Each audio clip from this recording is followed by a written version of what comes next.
I'm Bill. I was transferred from the headquarters to a newly established branch office in a certain region of Upper Midwest. It was a few weeks after that. When I returned from the smoking lounge, there was a woman chatting in front of the branch manager's desk. I recognized her instantly. Her short hair and dignified posture, unchanged from our college days. She is a popular person who doesn't know how to flatter people, but for some reason is liked by everyone.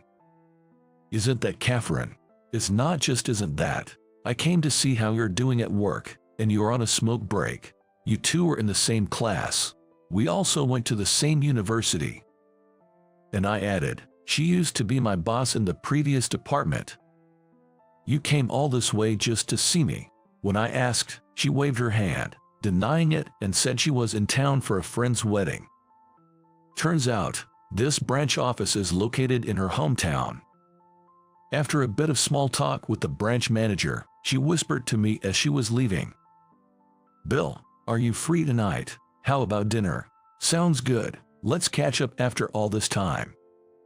Ever since college, I called her Catherine and she called me Bill. Even after joining the company and her becoming my boss, that didn't change. We still spoke informally, just like our college days. That evening, as planned, we had dinner together. The place she chose was a restaurant in a downtown hotel. You're staying here, but Catherine, your family home is right nearby, isn't it? As we sat down, I asked her why she'd book a hotel when her family home was so close. I told you before, I'm not exactly on great terms with my family. Come to think of it, in college she used to go home for summer and winter breaks, but after she started working, she rarely visited. I remembered. I had always let it slide, but this time I asked her straight up. What happened? You had a fallout with them. She sighed, shaking her head.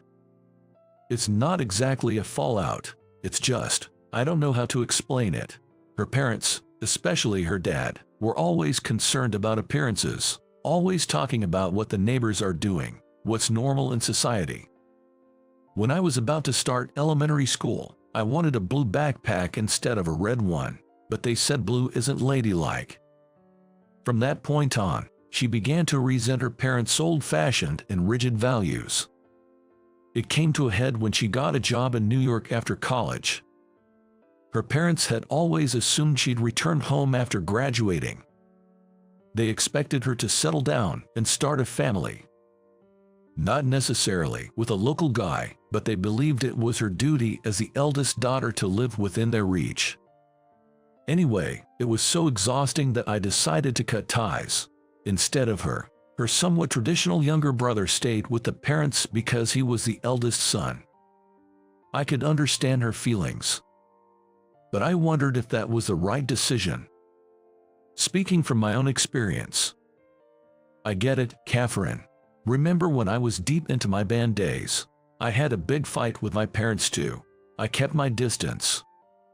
When you were skipping lectures and almost losing credits, as I nodded, she laughed. Well, that's understandable. Your parents were also worried about Bill's future. I didn't fail any courses, but looking back now, I kinda feel the same. Whether old-fashioned or whatever, parents have their values. Back then, I distanced myself from my parents because our values clashed.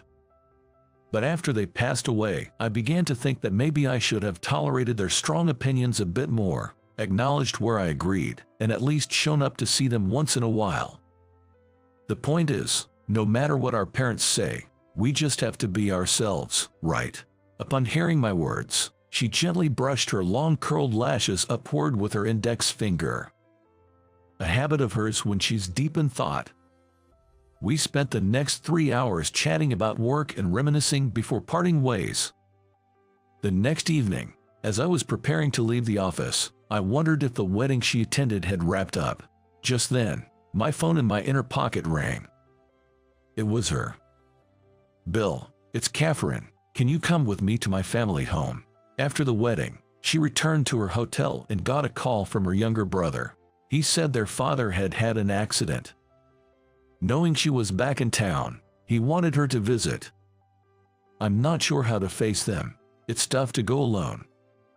What else can I do? All right, I got you. I'll come with you. As I headed towards her hotel, I couldn't help but think the timing was a bit too convenient. When we reached her family home, her younger brother greeted us with a big grin. The story about their father's injury was a complete fabrication. Well, I knew you wouldn't come home otherwise, right? Upon hearing that, Catherine gave me an exasperated look.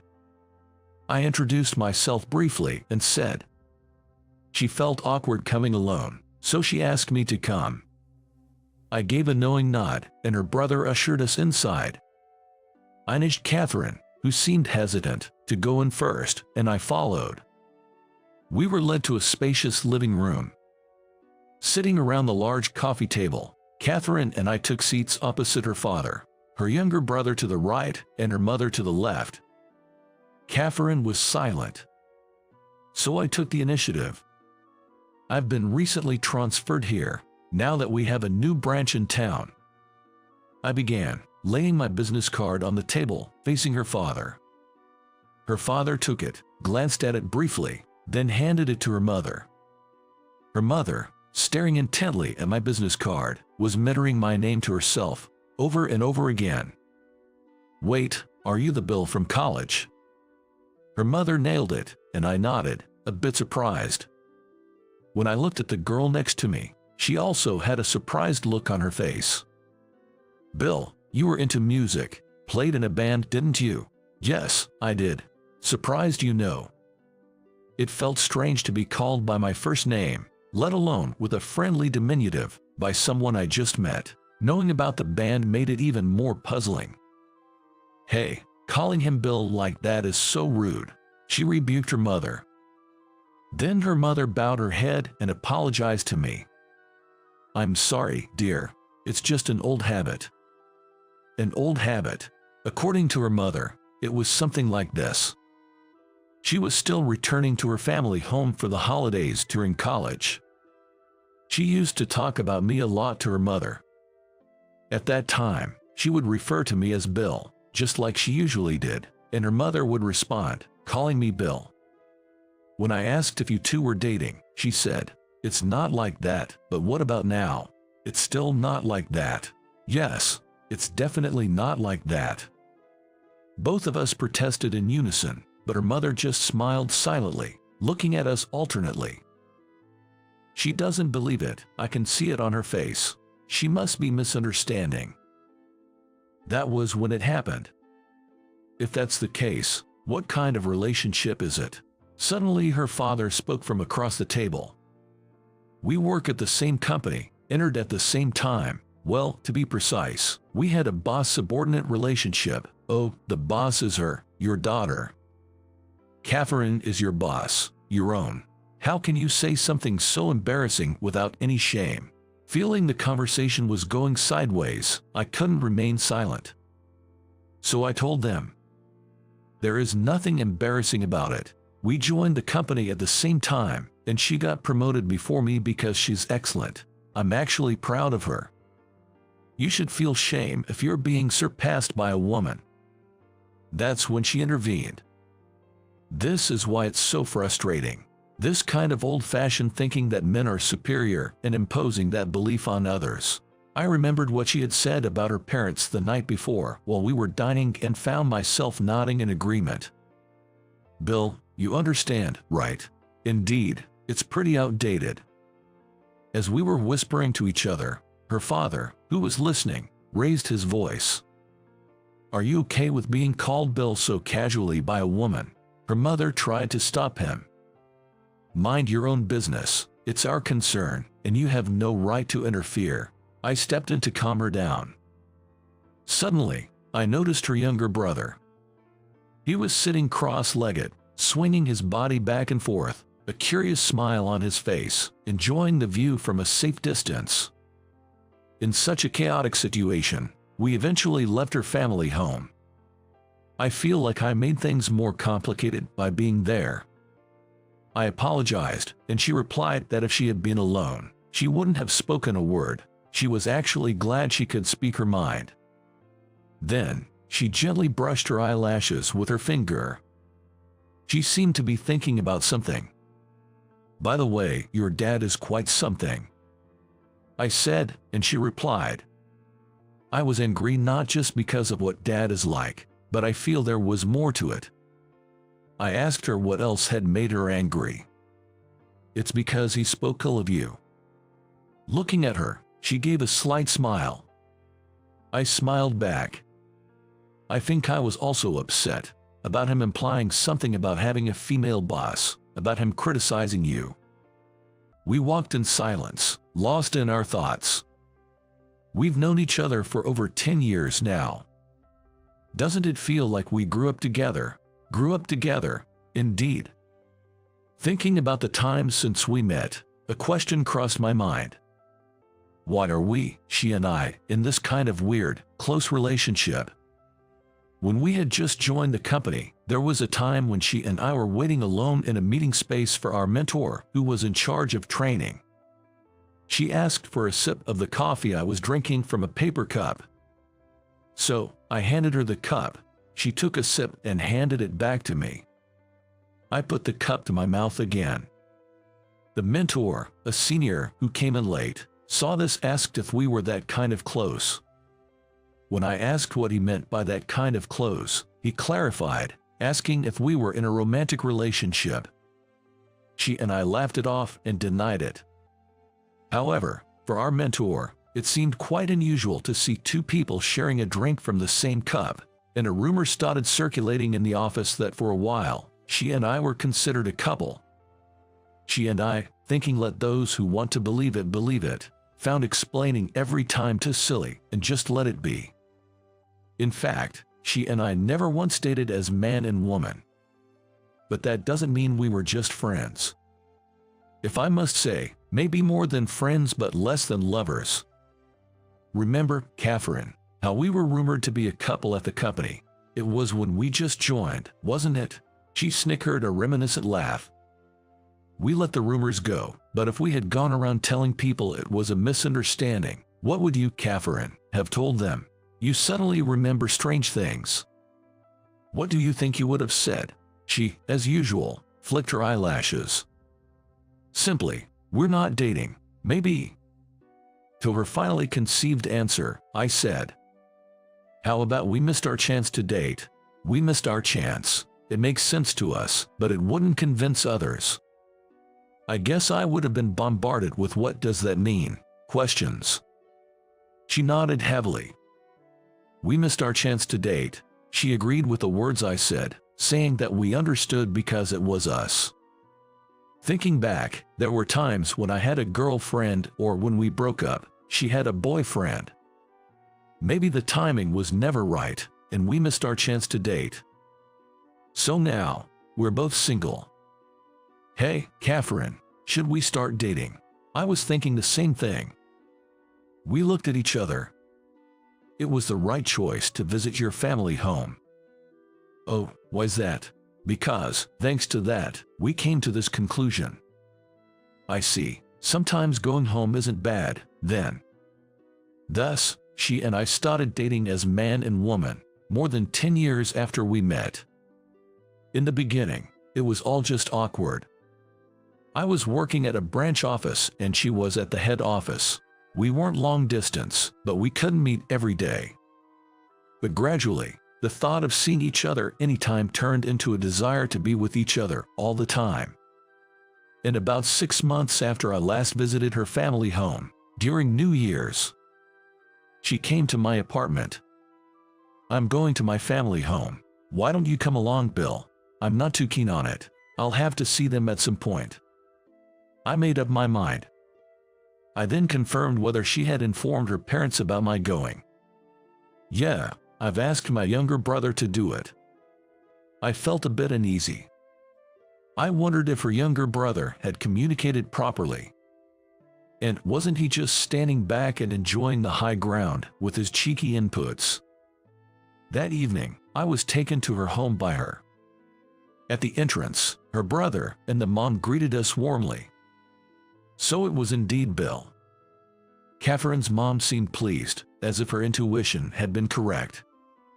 This means her younger brother hadn't informed her parents who Catherine was bringing. Seeing his smirking face, I inadvertently sighed. The real issue is her dad. No matter what he says, keep cool, Bill. I braced myself and entered the battlefield with Catherine. Her dad was sitting heavily in the living room.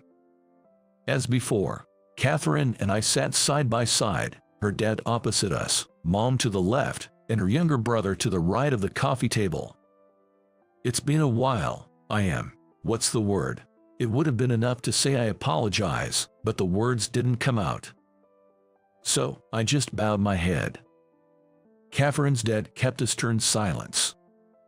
Please, make yourself comfortable, Bill. Her mom intervened. Her younger brother, sitting to the right, smirked. Come on, Dad, say something.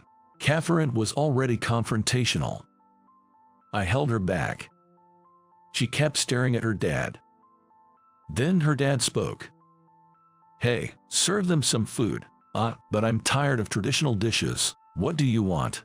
He asked Catherine. Caught off guard, she replied she was fine with anything. Then her dad asked me. And I too replied any would do. Her dad sighed and clicked his tongue in exasperation. And he said, This won't do, let's have pizza, order pizza. Hearing this, a flustered Catherine said, No, don't trouble yourself, anything is fine, not necessarily pizza. That's when her brother interjected. Sis, you might not know, but Dad's recently hooked on delivered pizza. This was unexpected. I wondered whether he was indifferent to whether the delivery person was a man or a woman. The thought came and went. When the pizza arrived, Catherine and her mom started preparing the table. Her younger brother turned on the TV. Listening to the Christmas special show on TV, we all sat around the coffee table. Mom told younger brother to also eat the salad. While eating pizza, the dad asked me, Do you eat your favorite toppings first, or do you save them for last? I replied that I save them for last. There was no response to that. Instead, he started saying this. What do you think of American-style pizza? Don't you find it absurd? If you want to eat American food, you wouldn't order pizza, would you? Younger brother, getting tired of listening, turned his body toward the TV screen, nibbling on his pizza. I think it's fine to have American pizza. It's a matter of preference. When I answered, her dad asked her the same question. She replied similarly to me. Her dad snorted, looking unamused. Then, her mom said, Dad, why don't you try it next time? Her dad sulked in silence. The conversation didn't continue after that. We just gathered in the living room, munching pizza together. But it felt nice. I thought this is what family is all about. When I looked at her, she was also relaxing and smiling. She noticed my gaze and whispered in my ear.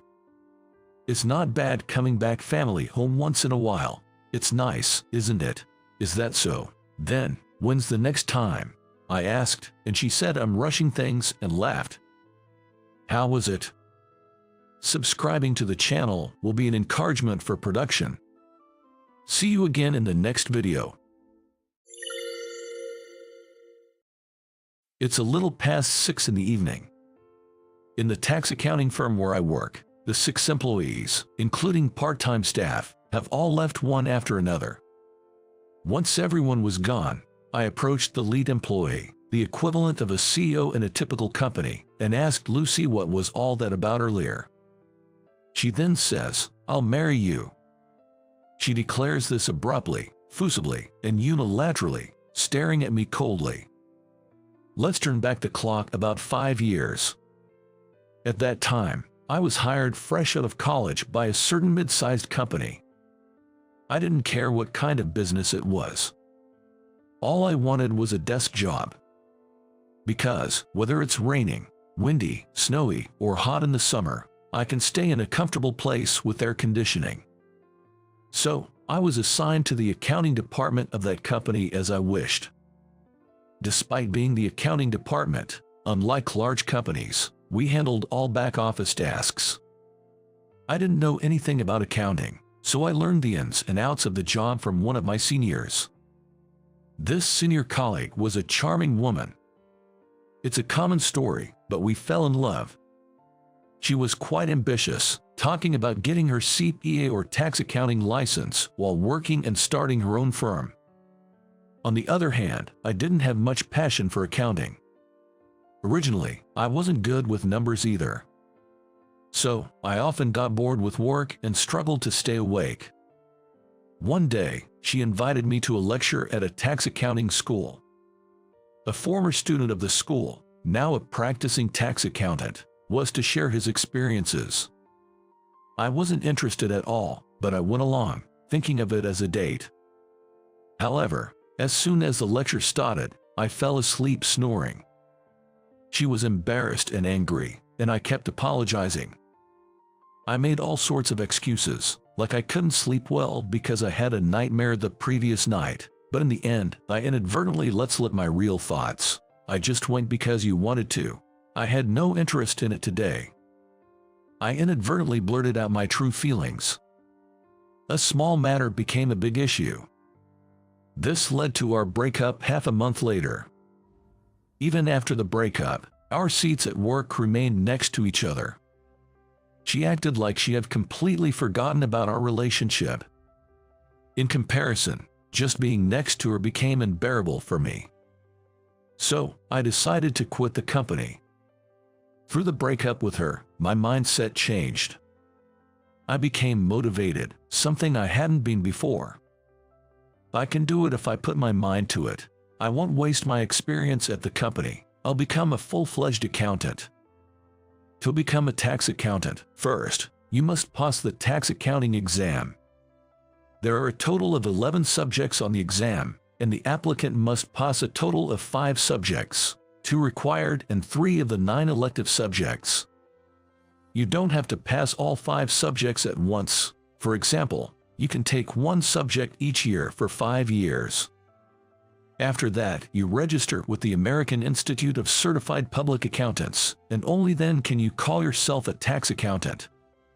So, after quitting my job, I decided to get by with part-time jobs without finding a new full-time job. I thought if I got a cozy job somewhere, I might give up on becoming a tax accountant. I'm not bragging, but I tend to be indecisive and weak-willed, so I thought I should cut off my means of retreat. For the shortfall in living expenses, I decided to live on my parents. I studied for the exam while working part-time. I worked hard, many times harder than I had studied for college entrance exams. And after 3 years, I passed the required 2 subjects.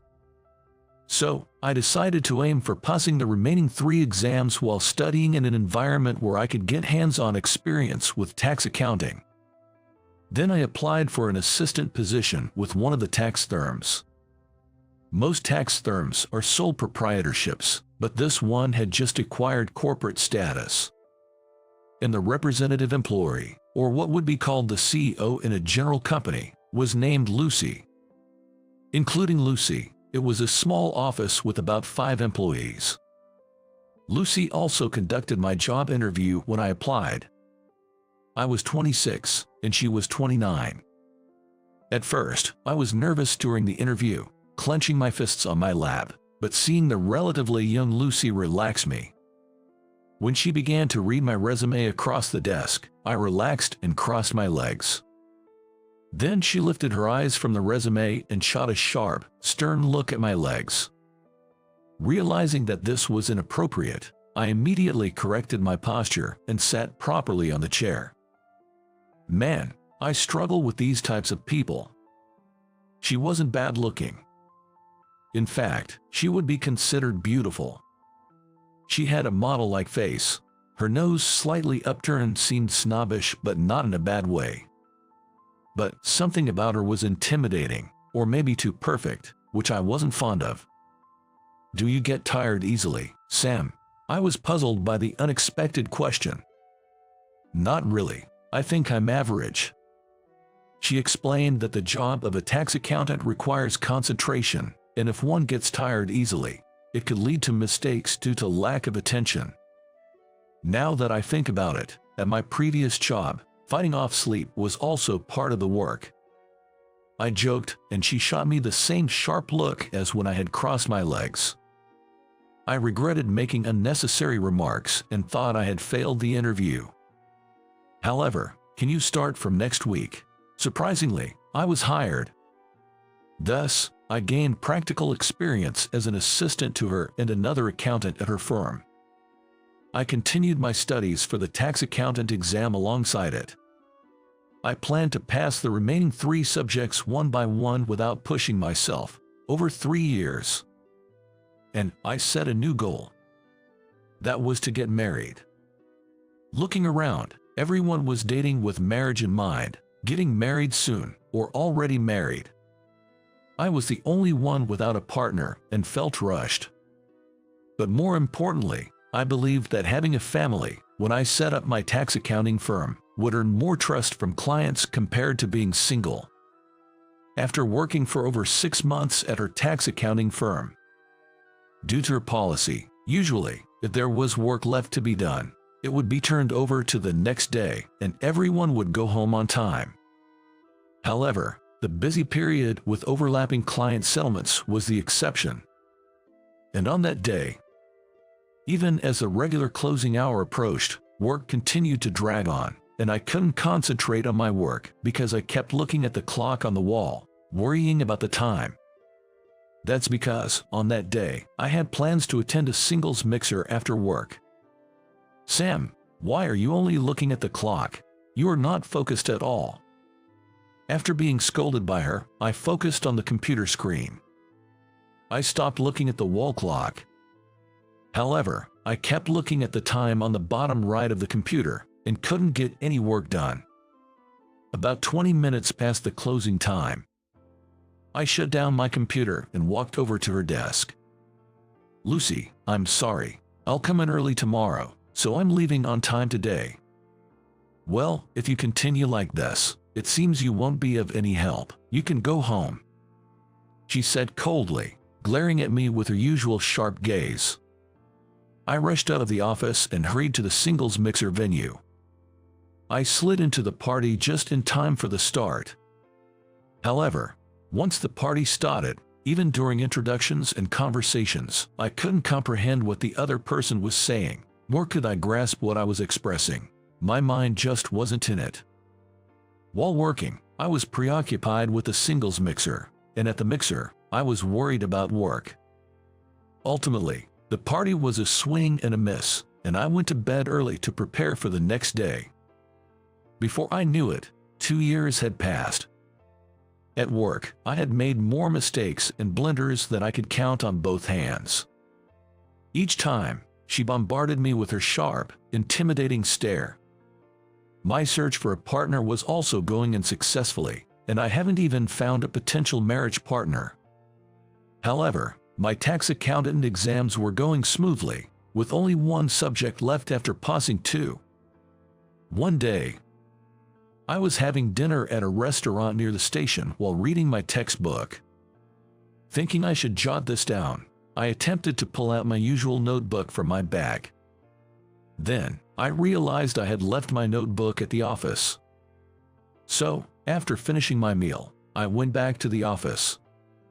I thought everyone had left, but the lights in the office were still on. As I was about to open the office door, "What do you mean, quitting all of a sudden?" I heard her yelling inside. I couldn't help but listen in on the scene. She was talking to the only other tax accountant male employee in the office beside her.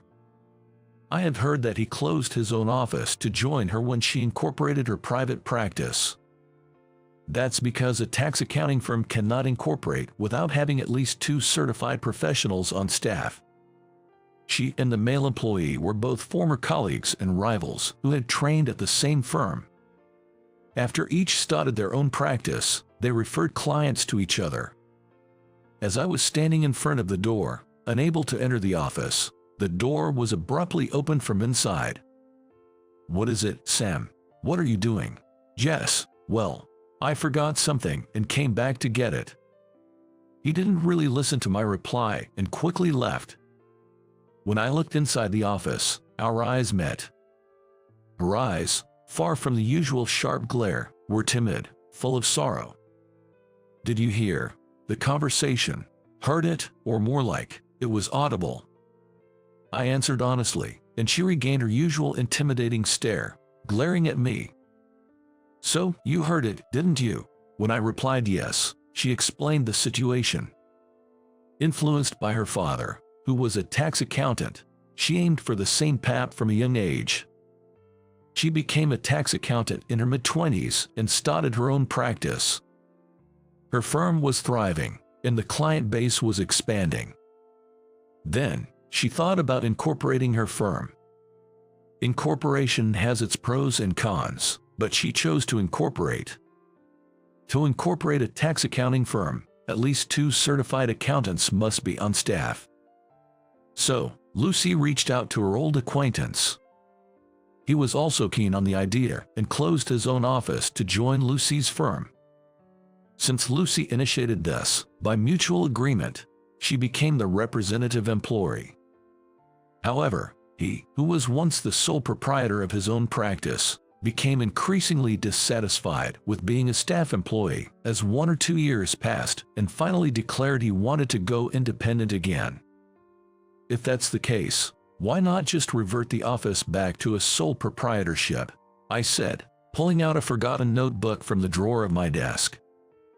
Lucy leaned back in her chair, hands clasped behind her head, and replied, "But you see, there isn't much difference between a sole proprietorship and a corporation in tax accounting terms. However, clients may perceive a downgrade in status if a firm switches from corporate to individual ownership." She definitely wanted to avoid that. While I was standing, holding the forgotten college notebook, she stood up, seemingly very curious. "Did you come back to get that because you forgot it? Is it, by any chance, a study notebook for an exam?" I nodded. "Let me see." I was a bit embarrassed because I had been studying on my own with commercially available texts and materials borrowed from the library, not attending any school or courses. "It's fine. Let me see how you are doing it on your own." "But it's kinda." She quickly snatched the notebook from my hand and nodded in understanding as she looked through it. "You'll definitely make it in the real exam with this." I was somewhat shaken by her kind words, words she had never said before. Was she just being nice because she felt awkward after hearing the conversation she wasn't supposed to hear? Her kindness was only for that moment. From the next day, she treated me with even sharper, harsher eyes, even for my minor mistakes and blunders. I, considering it a patience until I start my own office, paid no attention and devoted myself to work, study for the exam, and searching for a life partner. Another half-year or so had passed. The search for a life partner was utterly unfruitful, but I passed the last subject of the tax accountant exam. I have more than 3 years of practical experience and can register as an accountant if I apply. We never had any end-of-year parties or office drinking parties, partly due to Lucy's policy. However, for some reason, on this day, we finished our work early and had a modest drinking party in the office. Catering and alcoholic beverages were provided. After everyone toasted with beer, Lucy slowly began to speak. "Everyone, thank you for always working hard." Lucy bowed deeply, and everyone responded accordingly. "Please, help yourselves to the food and listen while you eat." With that preamble, she started explaining the reason for hosting this drinking party. First, a certified tax accountant male employee who joined the office during incorporation is planning to leave soon. With his departure, Lucy will be the only accountant left, meaning the firm can't continue as a corporation. But that doesn't mean it will affect your conditions immediately. However, personally, I don't want to lose the corporate status. After saying this, she sent me her usual sharp look. To my surprise, I received an offer from someone unexpected. It's Sam. Then she announced that even after I register as an accountant, I would remain a tax accountant in this firm.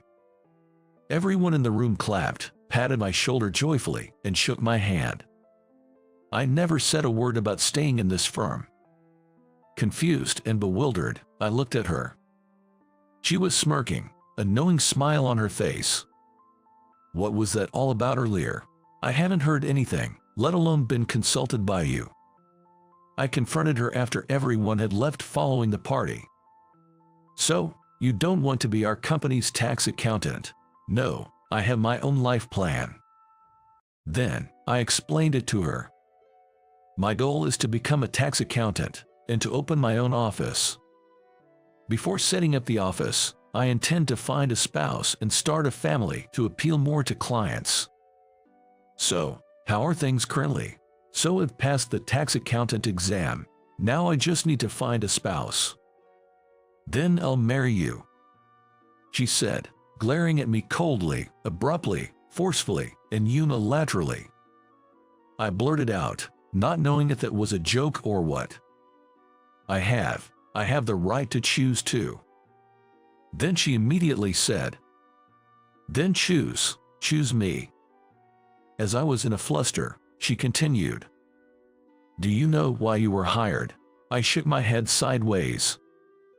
Then she said, who seemingly looked down on the work of a tax accountant, intrigued her. She was interested in how many days I would last, how much I could do. But contrary to her expectations, despite my mistakes and failures, I managed to complete the tasks without giving up halfway and even passed the tax accountant exam. She herself always strived for perfection, but she said she always saw me as a natural and came to think that she could relax her shoulders more. It's been about 5 years. I was asked to speak at a lecture about my experiences leading up to becoming a tax accountant, something not typical of me. I pondered over what to talk about days before, earnestly wrote the manuscript, and just when I thought it was perfect and started the lecture, there was a man in the front row, snoring and dozing off. It got on my nerves, and I felt regret, but at the same time, I thought I should work harder so that people would want to hear me speak, she said with a shy smile. It rang a bell. Maybe that dozing man was me. Yes, it was, no doubt about it.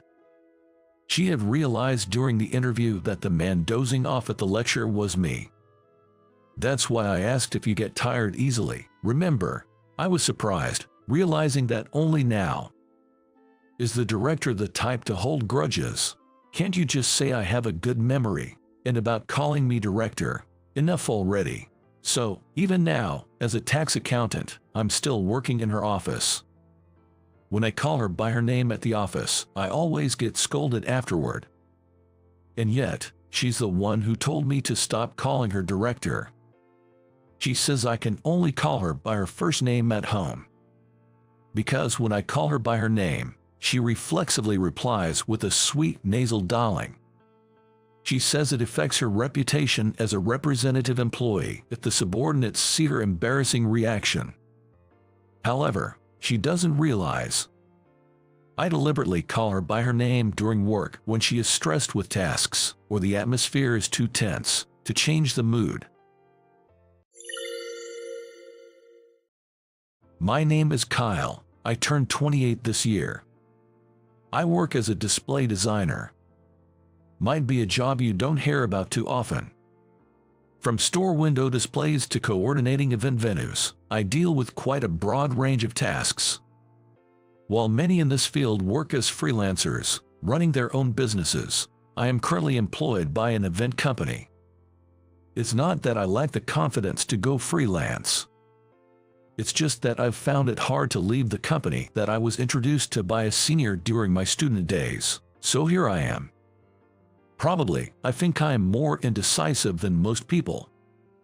I struggle with making big decisions on my own. Recently, I've been getting more job requests from clients, specifically asking for me, but I just can't give up the stability. It frustrates me every day. One of my specialties is creating seasonal displays for store windows. This time, it was a project from a well-established department store. While many prefer to work right before closing, I prefer to work after the store is completely closed. I check again before the store opens the next day. This project is for a winter display. It's not for Christmas. It's a short-term project, so they often say, "We leave it to you." I love this "we leave it to you" thing. I enjoy looking at the client's face lightened up when they see the finished work. 90% of the job satisfaction I get comes from this moment. The remaining 10%, I guess, is for the money to live by. I text the person in charge to report the completion of the job and exit through the employee entrance. I love the air at the end of fall, the beginning of winter. I decided to take a little detour on my favorite road on the way home. It's just before 10 p.m. The crowd was slowly starting to mix with those who are a bit drunk. What I like is the cobblestone sidewalk. Lots of store windows on both sides. Each store has different approaches to displays. Some stores do it themselves, while others hire professionals like me. Even for displays of the same season, the taste varies depending on the store and the designer. I enjoyed walking and observing this diversity. Walking slowly and gazing at the window displays. Many places are dimly lit, but there were also stores illuminated with bright light-ups. After observing for a while, you start to recognize who might have designed certain displays. It's quite intriguing. I stopped in front of a window display, possibly the work of a senior colleague. It was a gorgeous display, a typical style of his. At that moment, I could hear the sound of high heels clacking. The sound was so decisive and confident that it took my attention. I always thought that the strength of one's will stood out in such ways. The moment those footsteps were about to pass me by, the shadow of a person faltered. I reflexively extended my arm. I managed to prevent her from falling. "Sorry, thank you," a female voice said within my arms. Her hair was loosely tied back, wearing under-rim glasses. Bright red lipstick symbolizing her strong posture. She looked like a competent woman. "My heel that caught," she said, tilting her head back to check her heels. Indeed, a slender heel had broken off. It's a common accident on these cobblestone streets. "I'm glad you weren't hurt," I said, offering her my shoulder. She was tall, maybe because of the high heels, but our eyes met and I was slightly surprised. I recall my ex-girlfriend was also tall. She was always self-conscious about it and wore flat shoes. "I still have a business dinner to attend. This is troubling." She seemed more annoyed than worried, looking at the broken heel. While her slim fingers were still holding onto my shoulder, I could feel my heart racing, but she seemed completely oblivious to it. Looking at the snapped heel, a thought crossed my mind. "What's your shoe size?" At my sudden question, she answered 6 inches, looking puzzled. "Perfect." I took out a pair of high heels from the bag I was holding. It was a pair of black high heels with a slim 3-inch heel. "You can have these if you'd like." She looked at me and then at the high heels alternately. And then she smiled softly. Her smile somehow blooms like a flower, and it's quite breathtaking. "Thank you, this really helps." She casually discards her broken heels and changes into the shoes I offered her. She clicks her heels on the spot, checking the comfort. "They fit perfectly. Thank you. I intended to use these high heels for a display this time, but in the end I didn't use them. Never thought they would come in handy in such a situation." "Are these your girlfriend's?" "No, they are not. They are brand new," I hastily answered when she asked with upturned eyes. I explained that I am a display designer and these high heels are just props. "I see. I'll return the favor someday. Can I have your business card?" She tilts her head slightly and smiles, but she has an overwhelming presence. I can't refuse and hand over my business card. She carefully stores it away. Thanks, Kyle. She leaves while waving her hand. I could only watch her retreating figure. Only the broken high heel remains in my hand. I deeply regretted not getting her business card when I got home. A month has passed since I met her. The broken high heels are quietly placed in my room. Gathering various things that might be used in a display could be an occupational hazard. As long as I have this, I can meet her again. I had such a superstitious feeling. I walked the cobblestone streets at the same time a few times but couldn't find her. Unconsciously, my feet would take me to the cobblestone streets. Walking the cobblestone streets on Sunday night, when I met her, had become a habit before I realized it. That's when it happened. My job that day was to coordinate the venue for an event. I meticulously discussed with the person in charge and prepared thoroughly. The event, themed Winter Encounter, was a matchmaking event. To relax the nerves, a soft cream color, a slightly muted pink, and a light brown were used. I heard the event was mainly for people in their 30s. I arranged everything carefully to maintain a calm atmosphere. However, I was shocked to see the flowers that was delivered to decorate the venue. Despite arranging specially out-of-season chocolate cosmos, what arrived were colorful gerberas. What is this?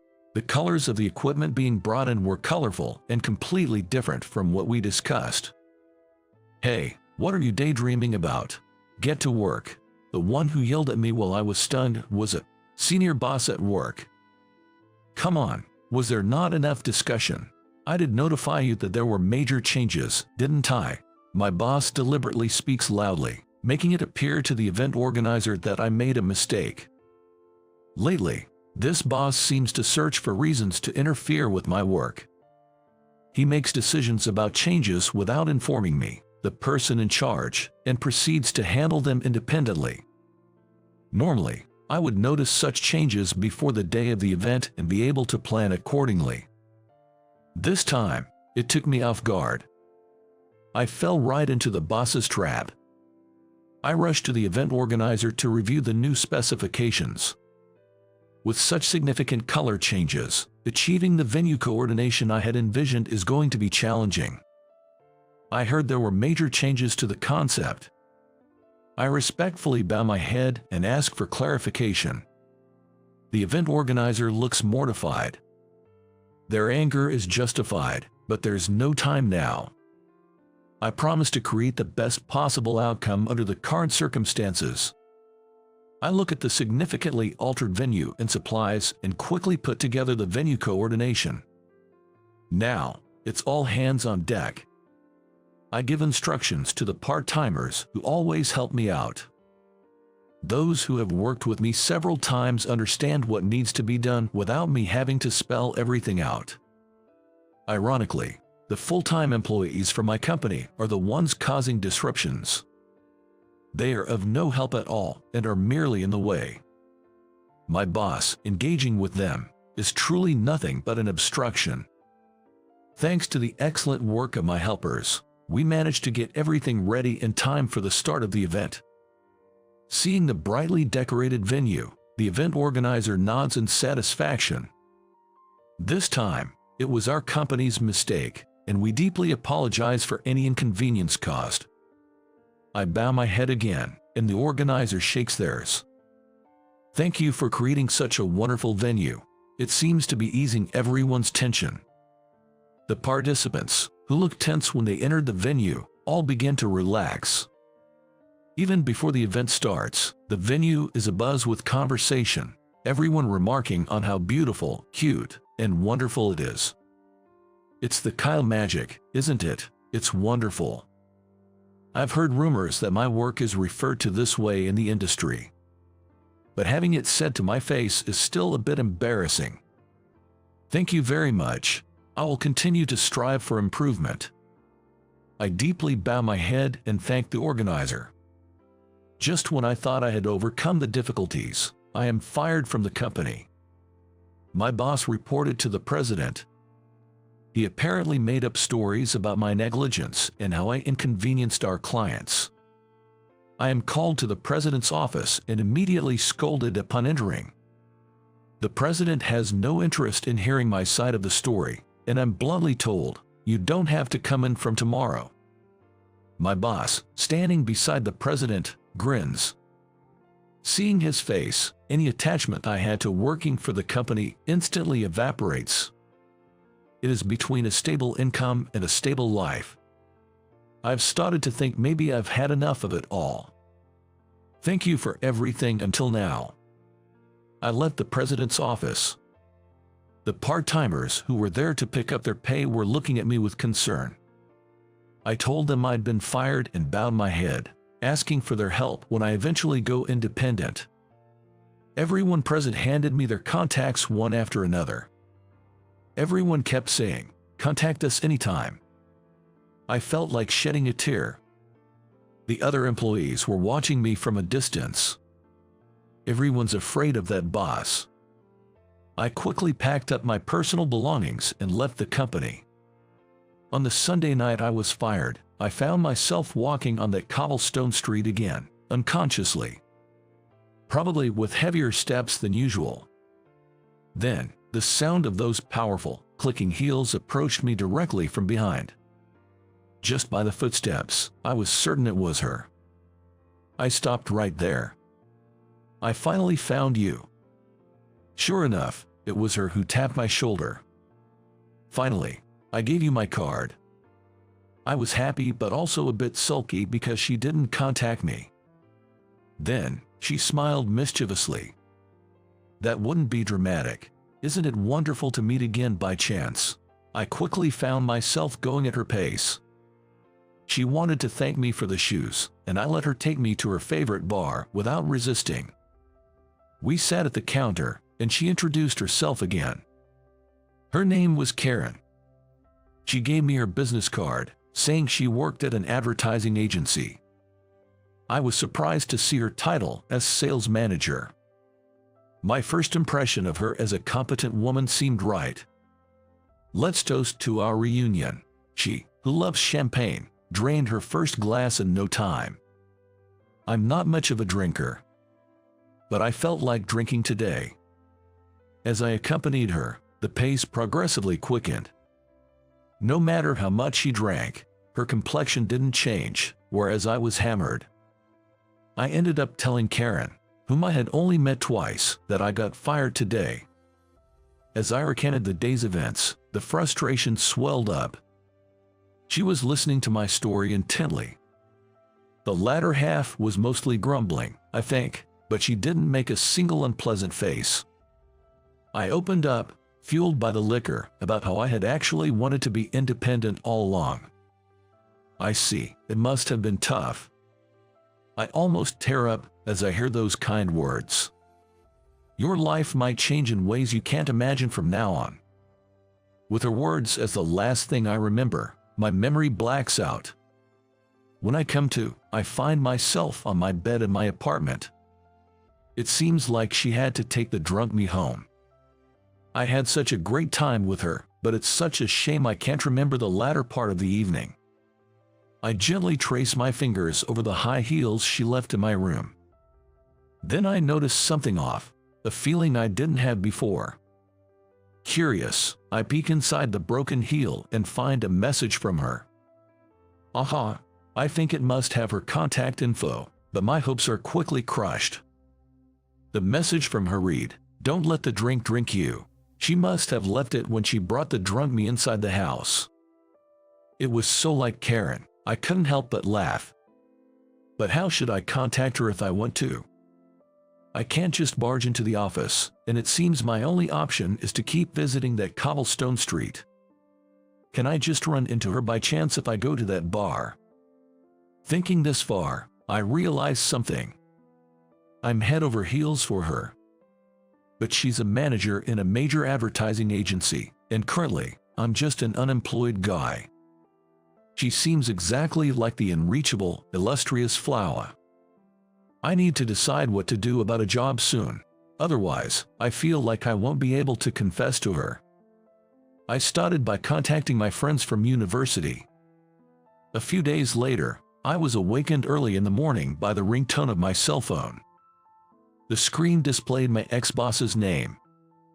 I didn't want to answer, so I ignored it, but the relentless calls from my ex-boss continued. Finally, I had no choice but to answer, and I could hear the panicked voice of my ex-boss. "Hey Kyle, come to the office immediately." Huh? What could he want with me after firing me? "Why?" I asked, but his explanation was not to the point. He just insisted I should come to the office. He was so persistent that I finally caved. "All right, I'm on my way." I didn't want to hear anything more from the boss, so I cut the call after replying. Is this going to be another hassle? A hint of uneasiness crosses my mind. Since I've said I'll go, I have to. I got up from the bed and rushed to the washroom. Returning to the company after a long while, I found it had a more distressed atmosphere than before. My ex-boss, who seemingly couldn't wait for my arrival, rushes over with urgency in his eyes. "Finally, you're here. There's something crucial we need to talk about." His sudden statement leaves me with an uneasy feeling. I'm led to the reception set, where the president is seated before me. "Can you consider retracting your dismissal?" The president's words were unbelievable. I was expecting some kind of complaint and feel blindsided. After yelling at and firing people without any consideration for explanations, what does he want now? I can't help but find it amusing. "What? Why now? You were the one who fired me." I unintentionally let out what I truly feel. The president frowns at my words. Regret is written all over his face. Something seems to have changed. "Actually, we're in a bit of a trouble." The president begins to explain. "It seems that the moment I was let go and left the company, clients began leaving one after another. The company is apparently facing a severe decrease in work, enough to threaten its existence. This must be the reason for the office's distressed atmosphere. Every client that broke the contract asks if they can contact you. They say it's not negotiable with anyone else." The president is finally holding his head in his hands. He must have absolutely not wanted to call me back after firing me. The president was a proud man. "Hold on. I haven't told any clients that I left the job. I had informed my college friends that I had been fired and was looking for part-time work, but how did the information about my dismissal get out?" I'm puzzled. "It seems the manager of a major advertising agency is widely spreading the news that you've resigned and might go independent." The president accuses, "Wasn't it your connection? The manager of a major advertising agency is broadcasting my resignation and potential independence across the industry. This is so like Karen. She probably marketed me to the industry." This reached my former clients, leading them to break contracts with the company. Many contracts were already preferentially assigned to me, so it was inevitable that the company would end up in this situation sooner or later. "You'll come back, right?" I'm astounded as he insists as if it's a given. It's bizarre to think that I would say, "Yes, I'll come back." No, I have no intention of returning to the company. I plan on going independent. Declaring this clearly in front of them, I felt somewhat refreshed. The persuasion continues for about an hour afterward, but my resolve doesn't waver an inch. It seems even the part-timers are resigning one after another. It seems I'm going independent, that's the reason apparently. Rather than working at this company, they want to work with me. The boss distinctly told me he was told so. The persuasion went on endlessly, but somehow, I shook it off and left the company. I thought I would never come back. I strangely felt liberated. I realize now that I was the one who had shackled myself. Taking the first step was such a simple thing. On the way to the station, my phone rang, signaling an incoming call. An unknown number was displayed on the screen. With trepidation, I answered, and it was Karen. "Did I manage to return the favor a bit?" she said in a voice filled with conviction, almost making me laugh. "You're well informed, just like a proficient general." It wasn't a coincidence that my phone rang the moment I left the company. "I'm sure of that. I have my little birds everywhere," Karen said, laughing. She would do such a thing. "Probably there are people in the company I was working for who are in contact with her. I thought you wrote my number, but you only left a message. Isn't that too horrible?" Remembering the message, I try a bit of sarcasm. Then she said, "Look at your phone." Wondering what it was about, I looked at the back of my phone, and there was a hastily written cell number. "I did tell you, to you who were totally drunk." Karen said she wrote it with a permanent marker so it wouldn't erase. Since I didn't have a phone case, it was written directly on it. Will this erase? Is there a need to erase it? I make a wry smile at Karen's ever-bold words. I feel like I can't win against her. "By the way, about the job." Suddenly her voice turned businesslike and serious. Karen. "She offered me a great opportunity. I was offered an exclusive contract with a major advertising agency Karen works for. For me, who hadn't decided anything yet, it was an unbelievably big job. I would like to finalize the contract. Can you make the trip?" Karen said, smiling. Several years have passed since then. My name is known throughout the industry, and I have a never-ending stream of work.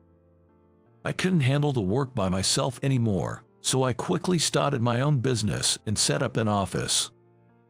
Some of the part-timers I worked with before are now working as employees in my company. Now that I have someone to delegate the administrative tasks to, I can focus more on my design work. It's a different life from when I was employed. It's busy but fulfilling. Karen and I have been work partners ever since. I think we have a good relationship in our private life too. When I started my company, I confessed my feelings to her and asked her to be my girlfriend. Karen easily agreed and shared a secret with me. Turns out, she knew about me all along. She really liked the displays I created. "When I saw you for the first time, I was shocked because you were totally my type." She recognized me immediately when we met on the cobblestone street. I wish she had told me then, but when I say that, she just clicks her tongue and waves a finger. That wouldn't have been dramatic, would it? So, it turns out I was being led by her all along. Today's job is a boutique's display window, themed for Valentine's. I watch over the finished display window and contact Karen to check it. She quickly agrees to come over and hands up the phone. The sound of heels clacking echoes on the cobblestone street. This display window really stands out at night, she says while looking over the display window I created. Then, she turned to me, as if realizing something. "Do you remember? In the center of the display window, there is a broken high heel. The concept is meeting a loved one," I say with a smile. Karen smiles mischievously in response. "You've become so cocky. It's like you never were the guy who would get drunk and sob uncontrollably." Teasingly, she looks again at the window. Her face shows a happy expression. Then I softly pull out my secret weapon and kneel at her feet. "I know the rule is a 3-month salary for a ring, but for you, it's this," I say as I gently remove one of her high heels and slip on an unbelievably high and surprising Louboutin heel. She squints happily. As I'm humbly helping her change the other heel, she says, "Hey, don't I look like Cinderella right now?" Her childlike words almost make me laugh. Unaware of my amusement, Karen innocently admires her high heels. I see, so we're having a happy ending then. Looking up to her, I hear a tongue click from above. Her tongue clicking is her way of hiding her embarrassment. "You really have become cocky." she says as she hugs my head. I think I'm the real Cinderella here. She gave me the first step into a new world. That broken heel from back then. I think it's a lifelong treasure for us. I'm Tony, 29 years old, a single man. Currently, I work as a paralegal at a law firm opened by a senior from my college days. He helped me when I was struggling to find employment. The struggle wasn't anyone's fault. I had my own doubts about entering society. I wasn't prepared or in the right mindset. I was aware of this. My current employer and I were in the same club in college. I think I could say I'll go lightly because he invited me to the office lightly. The sound I hate the most, the buzzing, begins. It's the sound of my alarm clock.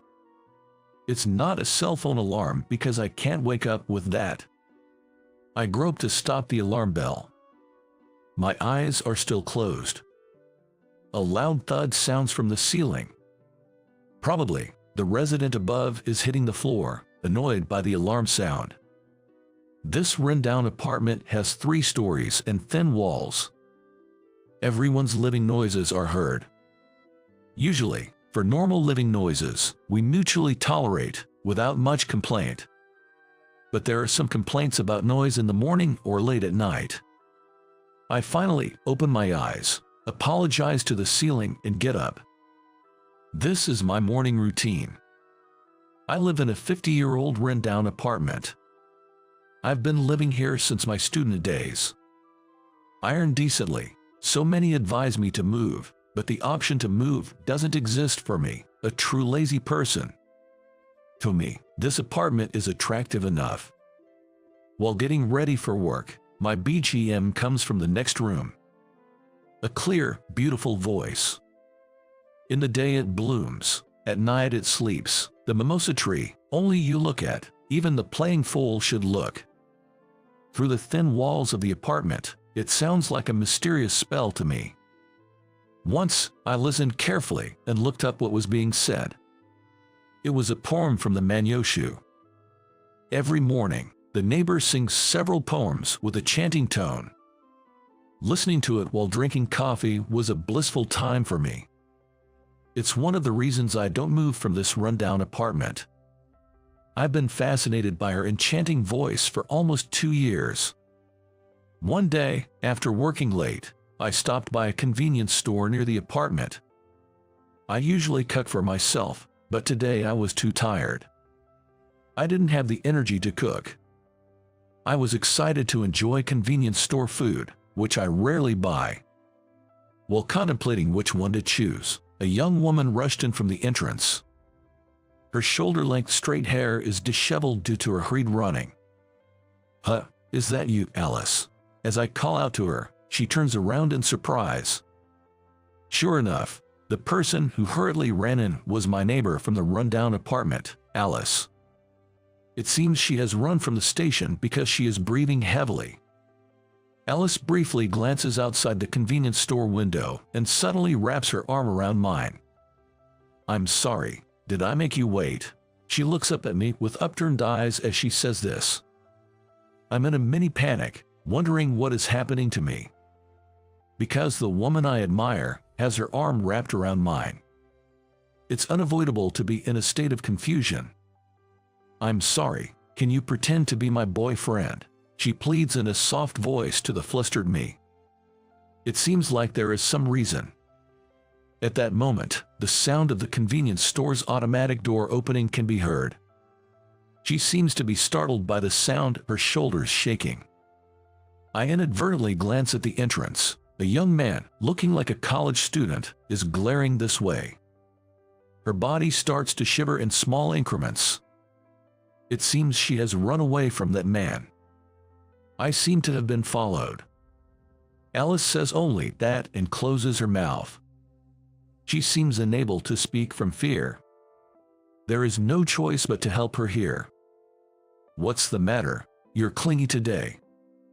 I say this while looking into her face, making sure the guy can hear. and I whisper in a low voice, "You are safe." Alice seems to relax a bit at my reaction. She still looks pale, but she smiles back. "Another convenience store dinner? That's no good. Come to my place, I'll make something for you tonight." I savor her words. Even playing the role of a fake boyfriend is fine. To think the day would come when I would hear such words from her. I believe there must be a God in this world. I'm grateful. We exit the convenience store with our arms linked. We pass by the man when exiting, but he didn't try to stop us. However, he keeps following us. Alice and I continue to pretend to be a couple on the way back, keeping our conversation going. We return to the apartment, looking like a loving couple. I'm wondering what to do next. Then Alice invites me into her room, saying, "Please come in." I decide to accept her invitation. The man doesn't enter the apartment premises but seems to be glaring at us near the entrance. As soon as we enter the room, Alice separates from me and apologizes. "I'm really sorry. I think I responded with 'it's okay,' while savoring the warmth left on my arm by her.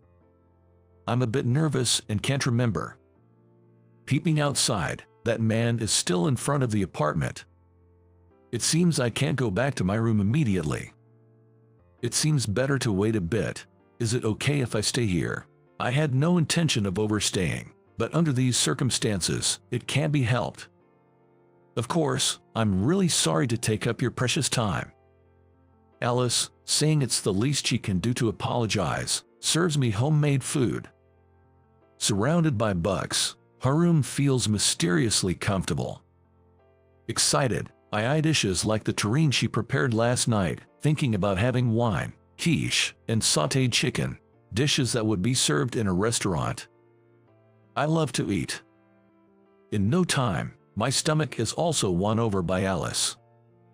According to what I heard while dining, that guy was a graduate student at the private university where Alice works.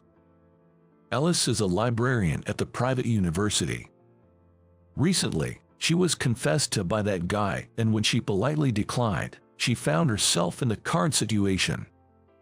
"Did I decline badly?" Alice says in a small voice while sipping her wine. "No matter how you reject, some guys are just clingy. You did nothing wrong, Alice." Alice opened her eyes wide, seeming surprised at my somewhat bold statement.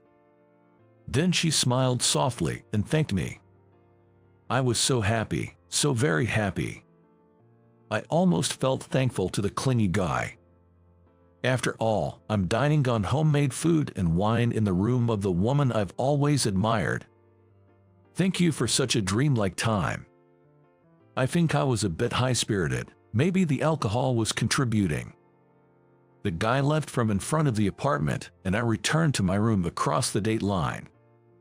We've exchanged contact information and told each other to get in touch immediately if something happens. Most importantly, in this shabby apartment, you can hear everything. I'll notice immediately if something happens to her. I felt thankful even to the shabby apartment. I feel like I can sing well today. Maybe it's the alcohol, but my throat feels good. While filling the bathtub, I hummed and muttered so. The morning after a joyous time. Hell had broken loose in front of my room. Food waste was scattered everywhere, and on top of it was a piece of note. It seems to be the handiwork of the man from last night. The note, in messy handwriting, read, "Keep your hands off Alice." The pressure of the writing was immense, allowing me to sense the man's frustration and anger from his strokes. I thought maybe I provoked him a bit too much. I opened the door with a click, and Alice also showed her face. Seeing the scattered food waste, she looked genuinely sorry. She apologized "I'm really sorry" many times, making me feel a bit awkward. Moreover, she didn't do this. "Please don't worry about it, you didn't do this, Alice." I tried to cheer her up with a smile and said so. More than that, I was worried that something might have happened to her. "Alice, are you okay? Did anything happen to you?" At my words, Alice checked the front of her entrance. It seemed to be okay. Seems fine. Nothing seems to be out of place. What about the mailbox? Is there anything strange in it? With a bit of fear, Alice checked her mailbox. And then, she let out a short scream. Eek. What happened? I quickly moved to her side. There was a photograph inside the mailbox. Carefully, I took it out and checked it. This guy. There was a man in the photo wearing a black hoodie, hood up, making a peace sign. The fact that he's completely expressionless makes it unsettling. Oh, it's him. He followed me yesterday. The fear has turned Alice's face pale. The uncertainty of his intentions adds an extra layer of creepiness. I keep reassuring her, saying it's all right. Once she's somewhat calmed down, I hand her my business card. She receives it with both hands politely. The business card reads law firm. You work at a law firm. I become a bit bashful to her surprised voice and clarify, I'm a paralegal, so not a lawyer. It's a firm my senior started. I think we could assist you, Alice. Would you consider coming in for a consultation? Ideally, returning to her parents' house would be the safest, but she seems to have work obligations making it difficult to leave. I want to confidently say she'll be fine with me around, but it's not like I'm physically strong. Reliance on legal power and the police seems the best choice here. Also, I really didn't want to suggest this, but since you live alone, it might be good to consider moving to a more secure place given the circumstances. It's a rickety apartment with lax security. Anything can happen, and it wouldn't be surprising. Truth be told, it would be sad if Alice moves out. I want to hear her beautiful voice reading aloud every morning. But now, Alice's safety is the priority. Alice became silent at my words. Safety comes first. Alice shook her head quietly to my words. I'm not considering moving. Sure, it's a run-down apartment, but I like this apartment. I can't force her if she says so. I wonder what's good about this dilapidated apartment. I replied, is that so? While tilting my head. We went together to a law firm and, after receiving various advice, decided to also visit the police station. The boss told me to go with her to the police station, thinking she would feel lonely by herself, so Alice and I went to consult at the police station side by side. Although it's due to the circumstances, I'm happy to have been with her since last night. We consulted at the police station's public safety division and registered in a system where we can report immediately by dialing 911 if something happens. They also promised to increase patrols around the apartment. I'll also contact the landlord and ask to enhance security measures. We were exhausted when we left the police station after completing various procedures. Doing things you're not used to can be doubly tiring, I guess. When we finally finished, we looked at each other's faces and naturally started smiling. My heart raced, imagining how we must look like a couple to those around us. Maybe I was being punished for having such a frivolous thought. Suddenly, that man rushed before our eyes, grabbing Alice's hand and trying to pull her away. Alice let out a short scream. Hey, what do you think you're doing? Let go. I instinctively grabbed the man's arm, and it was surprisingly muscular. His hood is pulled tight, but I can see his eyes gleaming underneath. Stop bothering Alice. Eventually, the man and I ended up in a scuffle. Maybe it's his youth. The man is strong, swinging wildly at me. Caught by the collar, and just when I thought I was in trouble, the man was sent flying backwards. I'm baffled, not knowing what just happened. Of course, I didn't do anything. I was just willing to take a hit for her. Tony, get behind me. Alice said so in a low voice. It seems the guy was blown away because her kick hit, and I'm even more confused. I have a black belt in karate. I think I can probably fight better than you, Tony. Alice glares at the man who has finally gotten up. Her spirit is incredible, and the man steps back for a moment. "Don't bother this person ever again." Alice shouted that to the man. The man, seemingly regretful, turns on his heel and runs away. There was a commotion in front of the police station, so several officers ran over to us. We decided to go back inside the police station and report the incident that had just occurred. The man involved has already been identified. From now on, if anything else happens, both the police and lawyers are on Alice's side. Alice seemed calmer today than she did yesterday. Proof of this was that I could hear Alice reading aloud today. "When I think of you, my feelings don't change, though they may not show on the outside."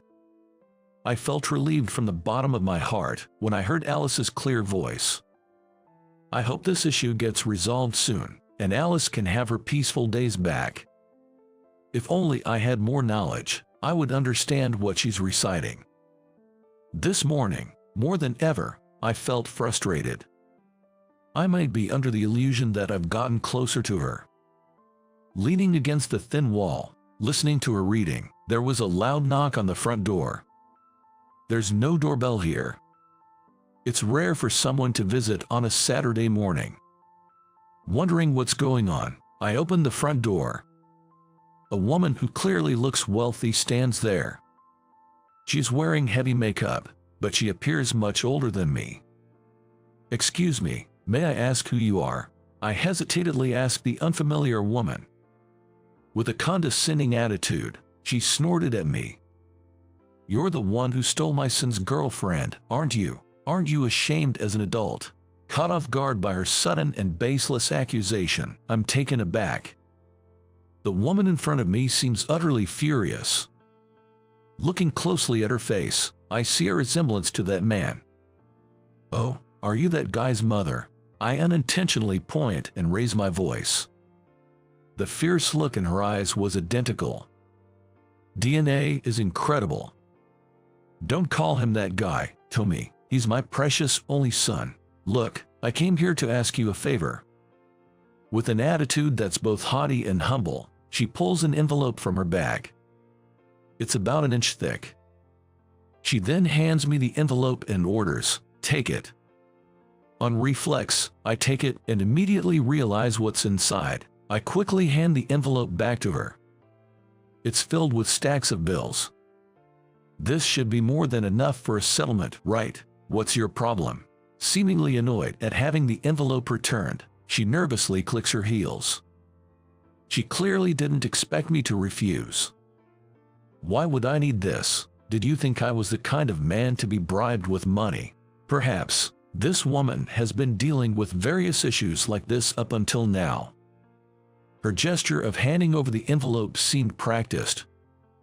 I felt somewhat sad, thinking that she probably had been covering up her son's indiscretions and indulging his whims with money all this time. "If you refuse, I'll report to the police that you resorted to violence against me." Saying so, the woman deliberately bumped her knee against the front door. A dull sound was heard. It is likely bruised by now. "Don't you think it's absurd to want everything to go your way?" I inadvertently raised my voice. Alice, hearing our arguing voices, came out from the entryway. Seeing me glaring at the woman, she quickly seemed to grasp what was happening and came out, putting on her shoes.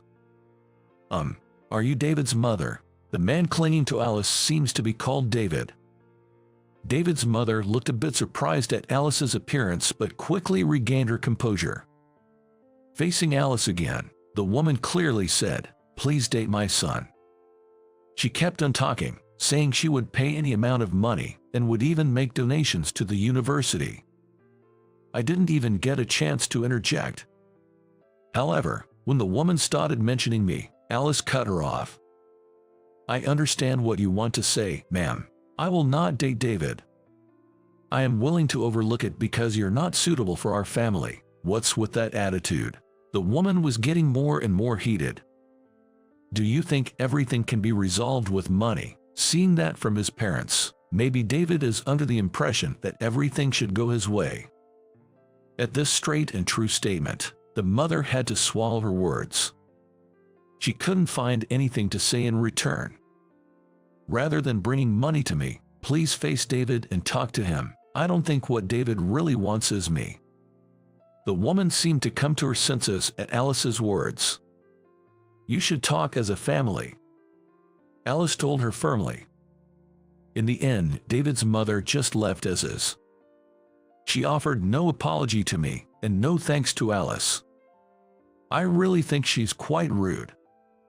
I'm so frustrated that I want to fill the bathtub and soak in the hot water.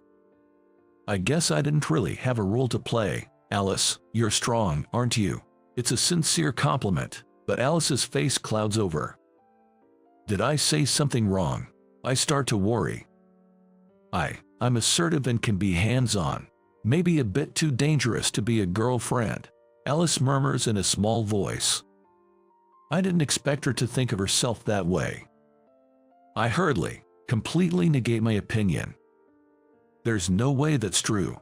If it's real, would you consider having me as your boyfriend, not just pretending? I promise I won't make you sad or bore you. I seize the opportunity to promote myself.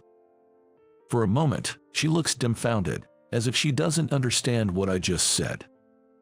She quickly grasps the meaning and blushes up to her neck. Oh, sorry, that was too sudden, wasn't it? I'm sweating and scratching my head. No, not at all. I've always wanted to talk to you. Hearing your narratives from the bathroom has been a daily joy for me. Now it's my turn to blush at Alice's words. I thought she might be listening, but I never imagined she was looking forward to it. I love singing the narratives my grandfather taught me while soaking in the hot tub. I narrate stories with a rhythm. I know almost all of my favorite performances by heart. Lately, it seems there's been a resurgence of performers in this traditional art. Oh, you could hear it. Yes, I always listened. It was my daily joy, and I was always curious about what would happen next. Alice seemed to worry that showing only her strong-willed side had made me dislike her. So fervently do I yearn for you. Had I known this, I'd rather have admired you from afar. I remembered the poem Alice had recited this morning. Alice's eyes widened in surprise at hearing me recite the poem. What does this poem mean? You recite it quite often, don't you? At my inquiry, Alice blushes even more. And in a soft voice, she explained. It was a love song. It seems to mean, if love is this painful, it would have been better to just admire from afar. It's about you, Tony. Alice said with a soft laugh. She said she had never thought I'm so kind and wonderful. I didn't know how to react to her sweet praise. Through the thin walls of our dilapidated apartment, we were drawn to each other's voices. I also looked forward to hearing Alice's voice every time. I see, so you heard me when I was reading with pleasure. I find her blushing again from the bottom of my heart to be endearing. 3 years later, we stood side by side, deeply moved as we watched our dilapidated apartment being demolished. I really like this apartment. Alice puckered her lips in disappointment. On the ring finger of her left hand shone the ring I gave her. It seems to have reached its limits due to deterioration. It wasn't even earthquake resistant. Indeed, it is sad to see the apartment filled with our memories being demolished. But as long as this apartment existed, our lives would have continued to be separated by its thin walls. Even after getting married, we continued to live in this apartment and were in a sort of commuting marriage, living next to each other. From today, a new life together begins again. I want her to recite various songs next to me, not through the thin walls. I also want her to quickly explain their meanings. I cannot thank enough the apartment that brought us together.